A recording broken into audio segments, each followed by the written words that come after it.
Well, hello, YouTube. My name is Brandon Wynn. My name is Edward Burns. And this is Critical Failure. So, we're going to be talking about a Yugoloth named, the Canoloth? Yeah. The little dog that looks like it was ripped off of a liquor from Resident Evil. Yeah, honestly, I thought we were doing a different video. You thought you were going to do the Fallout? Yeah. Yeah. I decided that would probably end up being like our Catan video that I made. How it kept not getting uploaded and shit, so we just kind of were sad, and by the time we actually made it, we were just like, I don't want to make this video, so I was trying not to kill that bird while we were happy with it. So I decided to kind of do this video instead, and then we can put up the other video. Alright, so the Canoloth is this creature right here. Yeah, nice old demon doggo. Yeah, we don't have the ability to do any editing, so it's that little liquor bastard that... Yeah, me and you both thought Resident Evil liquor. Yeah, quite literally. If you know nothing on Yugoloths... Basically like mercenaries. Yeah, mercenaries that for fight the Blood War. They demons. fight for both sides. If I'm correct, aren't the Yugoloths originally demons? I think so, they were the I'm not gonna say primordial, but it was like the demons before the demons now existed. There was a thing, I forgot what the fuck they were called, because isn't I was gonna say Baphomet, but it's not Baphomet. Wasn't Demigorgon? Demigorgon's Prince of Demons. Yeah, wasn't he one of the things before the I think Oberonths were around before. Yeah, Oberonth, that's what it is. Oberonths were kind of like squid monsters with psionic powers. You remember I showed you one before. That makes me think of Aboleth. That's what I meant. Never mind. I'm actually talking about the wrong thing. I think Oberonths, they are pan-dimensional beings, I think. I'm thinking of the things that existed before the demons. Yeah, they were around before demons. They're basically they're like the demons before the demons is what I'm talking about. They're just weird, because if I'm correct, they change form and stuff. They're not. The Pale Mistress, Pale Knight, whatever her name is one of the things. I forgot what the fuck they're called, but if I'm correct, the Yugoloths is one of those types of things. It was a division under it. I'm not sure, honestly, but I honestly forgot. That was months ago of me knowing this, and this is not the time to actually have me forget. But the Canoloth.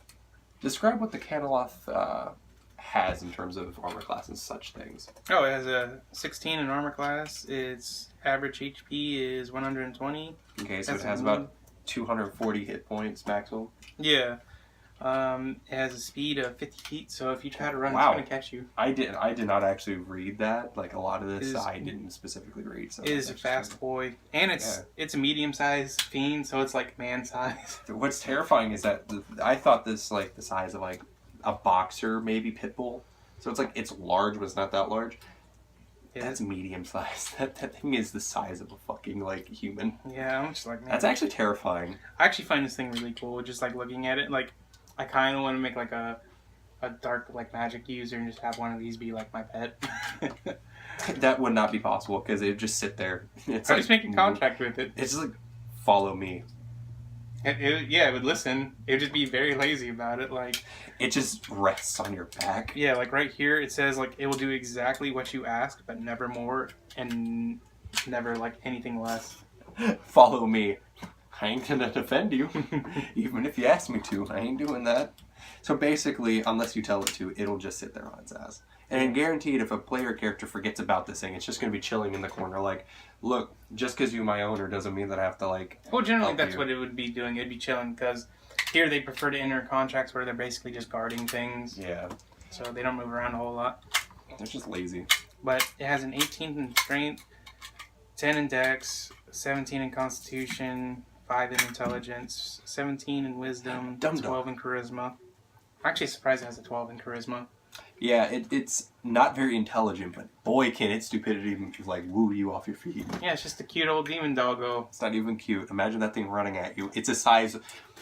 I am 6 feet tall, okay? No, I'm actually 6'3", but imagine something 5'10" running at you with its barbed tongue and just trailing behind, leech mouth. Yeah, and it's just it's terrifying.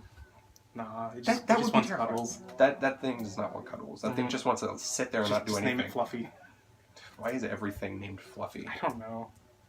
It actually has a couple skills. It's actually good at investigation, which it gets a +3, but it's really good at perception, which is a +9. That's surprising. It has no eyes. Yeah, it's just like, I know. And it just probably has really good hearing. Its damage resistance are cold, fire, lightning, bludgeoning, piercing, and slashing from non-magical attacks. It's like, I am not cold, I am not hot, I am just right. Mm-hmm. A good 7.62. And it's immune to... 7.62? 72 is what I was trying to say instead of a bullet caliber. I'm sorry. It's immune to acid and poison. And its condition immunity is poison. Yeah. It's perfectly fine. Well, it doesn't have eyes to trip, so never mind. It has dark vision, so it has to have some sort of way of seeing. True sight. Yeah, it also has true sight, but it has dark vision. Now, for those in the comments... And it has good passive, so it's kind of hard to sneak up on it. Yeah, it has like a 19. Yeah. But this is an actually genuine question. For me, because we kind of discussed this, I said that true sight possibly doesn't give dark vision. Yeah, I'm not 100% sure. Because it gives dark vision right there. Yeah. But because what it says in true sight is, you can see magical darkness, and you can see invisible beings and all that shit, and things are around you. Yeah, but it's just like seeing through spells and illusions. Yeah. So my thing is does it not give you dark vision? Because it says it right there that it gives dark vision up to 60 feet, so I'm assuming it doesn't. Yeah, I think so. I feel like I'm when it comes to my gods, I don't feel as stupid because it's like this kind of gives me a little bit of help. But just in case I'm wrong, please tell me down in the doobly-doo because I probably am wrong. Everyone's using the doobly-doo. Yeah. What was it? Matt Goville started it. Yeah. To what we know, and then it's just from there, it's like everyone's already using it. Languages, it knows Abyssal, Infernal, and is telepathic for 60 feet. Yeah, and we had a huge not even huge. It was we had debate. Yeah, you were would it just talk to one? And I was like, I would let it talk to everyone at once, but I said because of what I said, just for flair.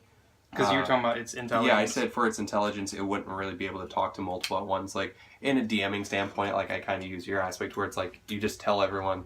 It says the same generic blank statement to everyone, but it can only focus on one person at a time. So each person reply to me as if, and then it'll reply to you in a specific a specific way. Or something like that, but probably not even then. Unless you actively make it to where it's it's gonna notice your attention. These things are lazy, so I doubt it's even gonna bother talking to someone. So it's if it's guarding a treasure, right? If you pick up that treasure, I feel it would just be put that down. Yeah. And if you try to because of their lazy nature. Yeah, they're just put that down. And if you start moving away, it's seriously, I don't want to do this. Put that down. And then if you get too far away, it's God fucking damn it. And then it'll just catch you in 50 feet. So it's your character moves 50 feet away. And it's kind of cautiously. It's it just gets up, only moves 20 feet because its tongue has a reach of 30. No, it moves 30 because if you dash, not even dash, if you move that 30, you're still within that range by 10 feet to where it just coils around you and you're ooh. Ooh. Plus, it's stabbing into you and all that shit. But honestly, the dash thing, I would say that it would probably just move the entire 50, wait for you to dash again, move. Well, if it wanted to, it could just dash. But if it just dashes ahead of you and you're and it's behind you and it's just 20 feet away, it's you can dash, but I'll dash faster. But let's move on. Its challenge rating is 8, which gives you 3,900 XP. Which is a good bit of XP. That's a couple level ups for a low-ass level party. Yeah, you shouldn't be going up against this. One of those will probably kill you. That's the sad thing. This ability I thought was really cool. Dimensional Lock. Basically, you can't teleport if you're within 60 feet of it. And if you try, it just wastes your spell slots and stuff. You know what's funny? I just thought of this. You know how in the end of the first Critical Role campaign, basically they needed that? I just had an idea. I think it'd be cool if you had a contract of this because D&D is a world of magic, right? So you probably have a lot of people in prison who can cast magic. So if you had a bunch of the Canoloths there, they couldn't use their spells to teleport out of the prison. What's funny is that depending on the campaign that you run, that's probably unlikely. And the fact that there's a high-ass level wizard in a goddamn prison, it must be protected by other high-ass level people. Well, with this, it wouldn't be able to teleport out. Yeah, and probably the wards around the prison would stop that in the first place if it's specifically holding someone like that. Which a high-ass level wizard like that would normally be I don't know. Have some sort of renown.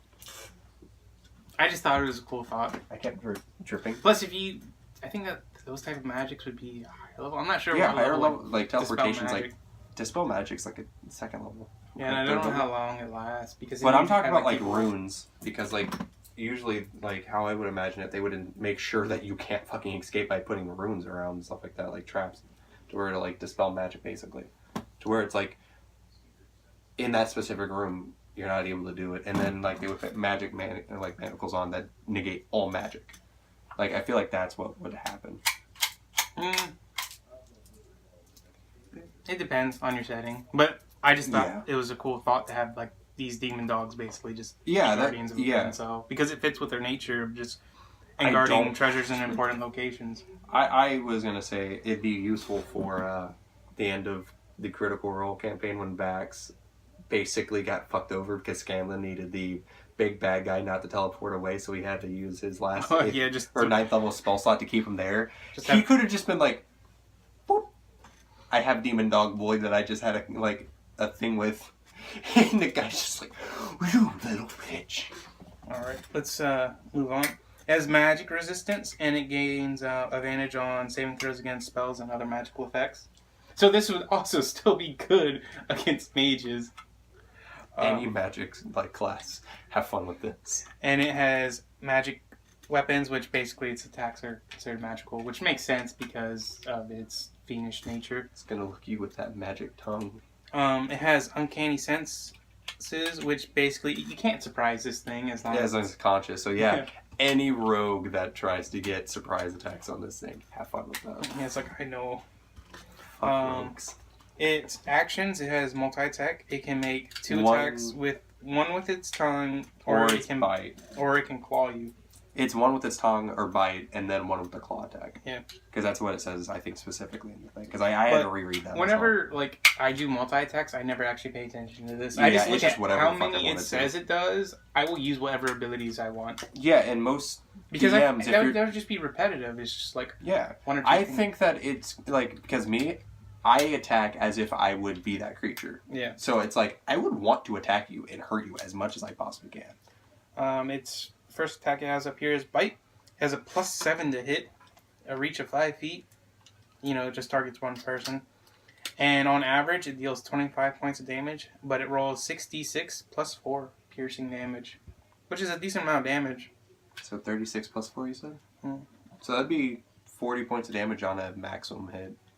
And then, you have fun with that boy, and if he crits, ooh boy, that's 80 points of damage if he maxes. Also, +7 to hit, 5 feet range, one target.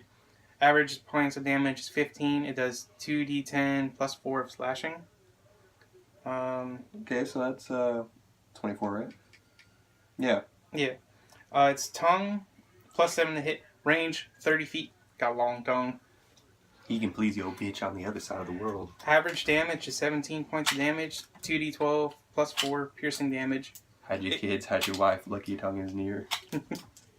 Oh my god, this is lick a tongue. No, it's even worse, it's licky licky. The French version. If the target is small, medium or smaller, it is grapple. There's a DC of 15 that you have to beat. I said that, and I'm not done. Okay. It's pulled up to 30 feet towards the Canoloth and is restrained until the grapple's ends. And it can only grapple one creature with its tongue, which I makes sense. I think it would be cool if it could grapple more, depending on how close the target is, because 30 feet is quite a bit. Oh yeah, but I also think it would be along the lines of the strength thing, and I feel like its tongue isn't that strong in many aspects. So it's if it grappled more people, if they all pushed against it, just rip it out of its mouth, and it's Yeah, I talked about doing that anyways as a barbarian. I talked about being a barbarian, entering rage, grab its tongue, and just use the Canoloth as a flail and just swing it around. And then I made the joke of instead of the Canoloth bringing you to it, you bring the Canoloth to you. Mm-hmm. So basically you do the same thing. Oh, I had an idea. You know how sometimes when we kill monsters we're hey, can we take this? I think it'd be cool. Tongue. Yeah, you take the tongue and you just go to the smith and be make me a whip. I was thinking of why not just take the entire head and use that as a freaking punch bowl.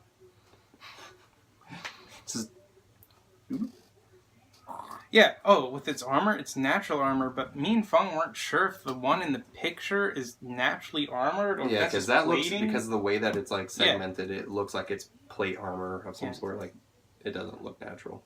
Yeah, and I kind of wish the paws were a bit different because everything's like this weird demon thing, but the paws are like normal doggo paws. But let's go to Our ways version. we could like modify it. Yeah, honestly, I would give this thing pack tactics. I think that'd be pretty cool. Like, even against a high-level party, or even a low-level party, for some reason that you want to use it as. Like, a Canoloth probably won't be alone, to be, like, completely honest. I feel this thing as something that would work effectively in teams, like, in a larger radius and stuff. If it's there to guard something, I think I would have, like, a couple of these, because it would be, like, it can... Like, when you read it, it won't kill unless if it's ordered to kill. And then it will rip you piece by piece. But otherwise, it will just restrain whoever it's caught. So I think it'd be better to have, like, multiple of them. Yeah. Because if it's busy restraining one, then other people are going to, like, go through your shit and, like, take your gold or your magic items or whatnot. Basically use my character as sacrifice. But, yeah, it's like... And it's just not really that, like... I mean, like, it's tough and stuff like that, but it's also, like, the fact that multiple of these mixed with back tactics, and if you want to, you could have it to where, like, they have a trample ability, basically, to where if they charge at you at a specific distance, like, you have to, like, make a dex save and, like, dodge out of the way. If not, like, if you fail it, like, it hits you for this amount of damage and you're knocked prone for your next turn, you have to use your speed to freaking... Yeah, because even though, like, some dogs are, like, smaller than us, like, a big dog can still knock you down pretty easily. Oh, yeah, and this thing's the size of you, like, a freaking human being, so it's, like, have fun with that. I like the idea we came up with like... Using the tongue. Yeah, and giving it, like, a paralyzation ability. Yeah, like, the way that I was trying to deliver it, that you kept, like, poking holes in was... I said it was, like, a poison... Yeah. That was basically paralytic, and you said that was useless against demons, and I was like... Yeah, that's because they're mercenaries. Yeah, I said, like, you could use it, like, as the saliva itself is the paralytic, but the barbs itself is a poison, so I said you could do, like, a D6 or something like that for the poison. I think we also came up with the idea of, like, its saliva could be, like, acid. Yeah, I said that it could have a spray attack, and, like, that's what it could have been. I think that'd be pretty cool. Yeah, just make it do, like, 2d6 acid. Like a little or if you want to, you could have it be like fire, because some demons have fire breath abilities. Yeah, like the hellhounds. I think it'd be like a bit more unique if it wasn't fire. I like just it just spits a loogie at you. That's disgusting. Acidic loogie, and then you just start dying. That's disgusting. But yeah. But, I mean, like, it could easily, like... Oh, I think it'd be cool, like, if it was, like, a loogie, like a demonic loogie, like, it deals poison damage, but it also kind of, like, binds you, so if it, like, spit on your leg, your legs start eroding, but they get, like, stuck. I thought you were trying to say, like, it starts taking over your legs, like, and I was like, are you trying to, like, mimic Bayukia from Bleach, where he basically had to fight that one guy who had, like 32 eyes or something like that, and he would take possession over, like, your limbs, and he was just like, cut my leg. Fuck you, bitch. Cuts his leg, and he's like, so you're willing to cut your leg? How noble. But what about your arm? And he cuts his arm, and then he takes Rukia, and he's just like, fuck. See, now you done fucked up. Now I have to kill you with 1,000, like, butterflies. Not butterflies. It was, cherry blossoms. But, that's it for this video, because we have a time limit. Sadly. Last time we went beyond our time limit. Yeah, by like 5 minutes, which drastically increased the video. But please don't forget to like and subscribe if you want to see more of these things, as we will be making these a lot better. This is more like a last second type of video. Please comment down below what type of mods you would like to see. Please also give us any questions dealing with any Dungeons and Dragons types of stuff, your campaign questions, anything like that. I just accidentally did the sign for fuck you as I was trying to scratch my chin. Or, like, because we were talking about the Fallout one, like, if you have an idea of, like, a setting you want to play in, we can actually help make stuff for just that message setting. us on our Instagram. Like, I am completely fine with, like, helping other people. I think that we have some pretty neat ideas in terms of, like, campaigns and such. I did put a post on our Instagram about backseat DMing, though. And that's, like, I really want to get that up and started. So hopefully that is going to be a hit. I really like that idea. But anyways, I'm Brandon Wynn. I'm Edward Brown. And catch you next time.